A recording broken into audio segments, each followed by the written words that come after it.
Richard at Coughlan666, how are you? I just wanted to do a quick ramble on the UK election. This won't be too in detailed. I will do another one when everything's all said and done, because everything's a bit up in the air at the moment. Because what we've got at the moment is the Tories won the most seats. They had like 305 seats, but you need to have you need to reach like a certain number of seats. I think it's 326 seats in order to have the majority and be declared the winner. Labour had about 200 and I think it was 260-ish, or around about that number, and the Lib Dems, who were expected to do very well, and they were my pick. You've been dying to know. It's as if most of you didn't fucking figure it out already. And they only got 54, which is down on seats, but what we've got now is a situation where the Lib Dems, the Liberal Democrats, are actually in control.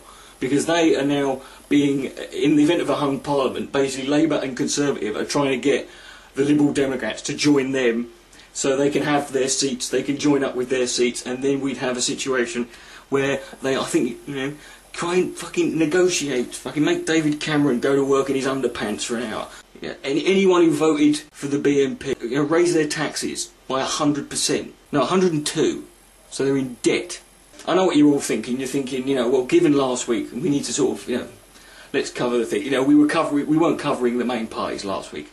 So the BNP, yes, they came 5th in votes, which sounds bad, but actually they're still 100 million miles away. Here's the funny thing, and this is the great thing about the BNP, not getting any seats, zero. Do you know who created the who conceptualised the number 0? Yeah, it was Muslims. Yeah. Just typical traitors. Yeah. Anyway, yeah, they've got no seats, and if you run for an election if you run as a candidate anywhere in the UK election, you have to pay a deposit of £500. If you don't win, you don't get your money back.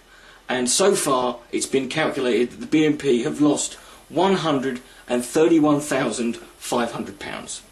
They could have not bothered and paid 2.5 immigrants to fucking go back home for that money. Still. And UKIP, how did UKIP do? Well, UKIP came 4th. Yeah. With what was that again? How many seats did they get again? Seats. Hold on, I just got to check. Yeah, it was. Oh, look at that. No, 0. 0 seats. And I don't want to think that I had anything to do with that, but it was me, let's face it. So, and it didn't help that it was a bad omen, the fact that the UKIP leader, Nigel Farage, on the morning of the election, crashed his plane. Just goes to show it's not only Muslim extremists who, you know, aren't exactly very trustworthy in the front of an airplane. Never mind Patty. Better luck next time. Richard at Coughlan666. Good night, mate. God bless.